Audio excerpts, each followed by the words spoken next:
నరేంద్ర మోడీ గారు నీకు రాష్ట్రం అంటే నీకు దేశం అంటే గుజరాతేనా? గుజరాత్ కే బుల్లెట్ ట్రైన్ ఇస్తావు, గుజరాత్ కే సబర్మతి రివర్ ఫ్రంట్ ఇస్తావు, గుజరాత్లో గిఫ్ట్ సిటీ కట్టుకుంటావు, తెలంగాణకు వచ్చిన పరిశ్రమలన్నిటినీ గుజరాత్కే తరలించకపోతావు. ఇక్కడ ఇచ్చిన పరిశ్రమలు ఏవి కూడా ఇక్కడ కొసెల్లలేదు. మా వరంగల్ ఔటర్ రింగ్ రోడ్ ఎందుకు పూర్తి చేయలే?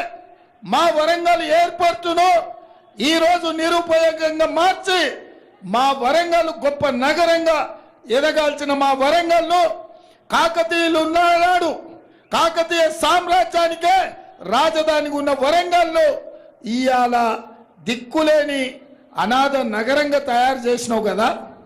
ప్రధానమంత్రిగా 10 ఏళ్ళు ఎందుకు మా వరంగల్కి ఏమి ఇయ్యలే? చివరికి మా రైల్వే జంక్షన్ని కూడా ఇవాళ రద్దు చేసే పరిస్థితి వచ్చింది.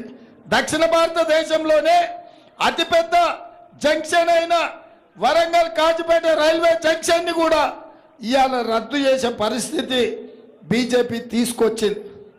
మరి మాకు అన్యాయం చేసి మా ప్రాంతానికి నిర్లక్ష్యం చేసి మాకు నిధులు ఇవ్వకపోను ఇవాళ ఏం మొహం పెట్టుకొని ఇవాళ బీజేపీ వాళ్ళు ఓట్లు అడగనికి వస్తురని నేను అడుగుతున్నా. అందుకే మిత్రులారా, 10 ఏళ్ళు ఆయన ఇయ్యలేదు, 10 ఏళ్ళు ఈయన అడగలేదు. ఇవాళ కేసీఆర్ గారు బయలుదేరి బస్ వేసుకొని బయలుదేరి చెప్తుండు దిగిపోవాల్సిందే కాంగ్రెస్ పార్టీ అని.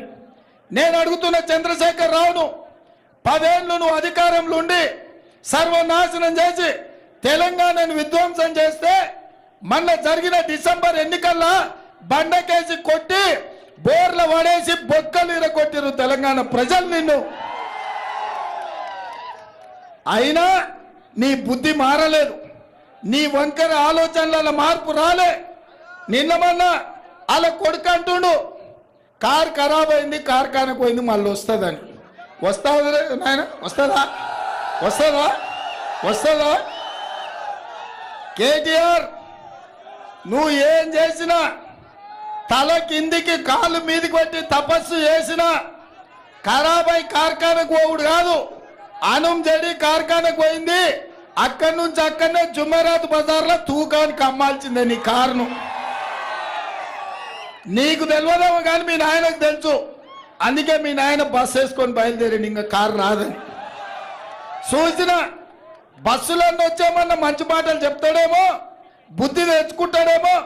ప్రజలకు ఇన్ని రోజులు అన్యాయం చేసినా అని ప్రజల కడుపులో తలకాయ పెట్టి తెలంగాణ రైతుల కాళ్ళు పట్టుకొని క్షమించమని అడిగి 10 ఏళ్ళు నేను దోచుకున్నా, దుర్మార్గం చేసిన, ఇప్పుడైనా నేను మారుతా, నాకు అవకాశం ఇవ్వండి అని అడుగుతారేమో అనుకున్నా.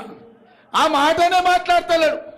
ఎంతసేపు ఉన్నా రేవంత్ రెడ్డి దిగాల్సిందే, కాంగ్రెస్ వడిపోవాల్సిందే అని. నేను అడగదలుచుకున్న కేసీఆర్ను, అల్లా తప్పగా వాళ్ళ పిల్లల్లో వీళ్ళ పిల్లల్లో చంపి రాలేదు ఈ కుర్చీలోకి. 10 ఏళ్ళు కష్టపడి కొట్లాడి లక్షలాది మంది కాంగ్రెస్ పార్టీ కార్యకర్తలు, లక్షలాది మంది మా కాంగ్రెస్ పార్టీ కార్యకర్తలు తమ రక్తాన్ని చెమటగా మార్చి ఆ చెమట దార పోసి భుజాలు కాయలు కాసేలా 3 రంగుల జెండాను మోసి డిసెంబర్ సెమీఫైనల్స్ లో నిన్ను బొందబెట్టి ఈ అధికారాన్ని తెచ్చిరు.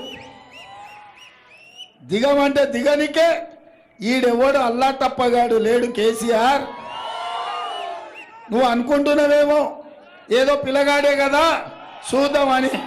చూడోసారి వరంగల్ మిర్చి తెలుసు కదా ఎట్లుంటుందో, అప్పుడు కానీ అర్థం కాదు. ఓసారి చూస్తే తెలుస్తుంది నీకేందో కథ. ఆయన బస్సు యాత్ర మొత్తం చూసిన, మామనగర్ పోయిండు, నాగర్ కర్నూలు పోయిండు, మిర్యాలగూడ పోయిండు, భువనగిరి పోయిండు, ఇంకా సూర్యాపేట పోయిండు. ఆయన వ్యవహారం చూస్తే వెనకటికి ఎవడో తిక్కలోడు తిరునాళ్ళకు పోతేనంట వానికి ఎక్కనిక్క దిగనిక్కనే సరిపోయిందంట, చూసింది ఏంది లేదంట. చంద్రశేఖర్ రావు కూడా ఇవాళ ఎవరిని మభ్యపెట్టడానికి బస్సు వేసుకొని బయలుదేరినవయా? 10 ఏళ్ళు నువ్వే కదా ఉన్నది, నీ దుర్మార్గానికే కదా తెలంగాణ బలైపోయింది. నీ అన్యాయంతోనే కదా 2 లక్షల ఖాళీలు ప్రభుత్వంలో పడావు పడ్డాయి. నేను వచ్చిన ఎంబడే 3 నెలల 30,000 ఉద్యోగాలు ఇచ్చిన. ఎవడన్నా తలమాచినోడు ఆడిచ్చినాం అంటాడేమో అని ఎల్బీ స్టేడియంకు 30,000 మంది నిరుద్యోగులనే కాదు వాళ్ళ తల్లిదండ్రులను పిలిచి వాళ్ళ కళ్ళల్లో ఆనందం చూసి వాళ్ళకు నియామక పత్రాలు నేనే స్వయంగా చేతికిచ్చిన.